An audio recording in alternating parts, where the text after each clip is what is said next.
Hello everyone, my name is Ahmad Dawood. I'm going to be talking to you today about COVID-19, or what we call today as a coronavirus.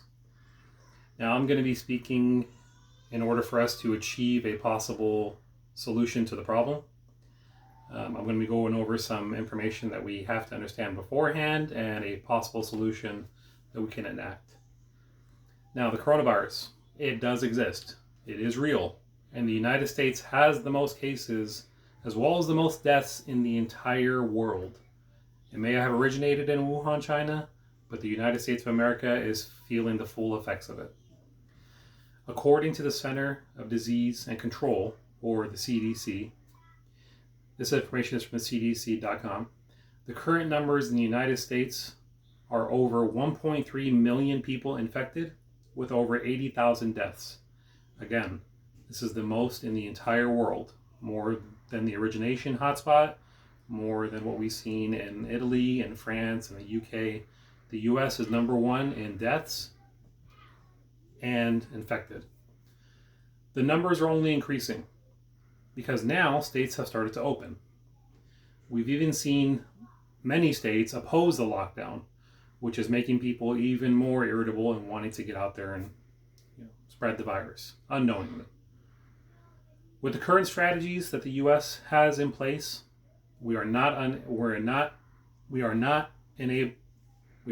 to stop the virus. We can slow it down, but the virus is still spreading.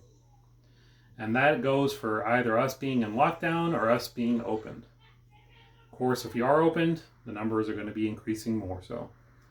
Lockdowns have helped with stopping the spread and flattening the curve, but the lockdown can't last forever, especially if we want our economy to somehow recover.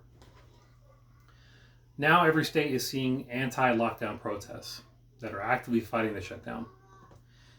Recently in Michigan, we've seen active militia, armed militia, actually storm the Capitol to protest the lockdowns. Again, very, very excessive for the U.S. trying to stop the spread of this deadly disease. According to the World Health Organization, or WHO, studies have shown that a realistic self-isolation for anyone that is infected for at least 30 days in order to kill the virus. So what does that mean?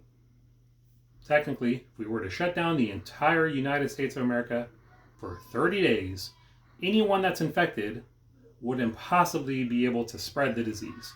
It would also kill the disease. Now you might be asking, can this actually be enacted? Well, we've seen pretty much every state across the U.S. do their version of a lockdown. So yes, this can be enacted.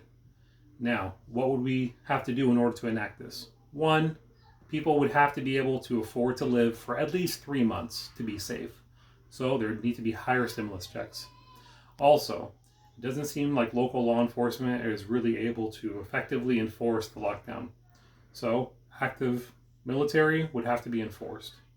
And we did see this with and in some states like California and New York, but mainly the military was out there helping with the food organizations. So again, we have an issue.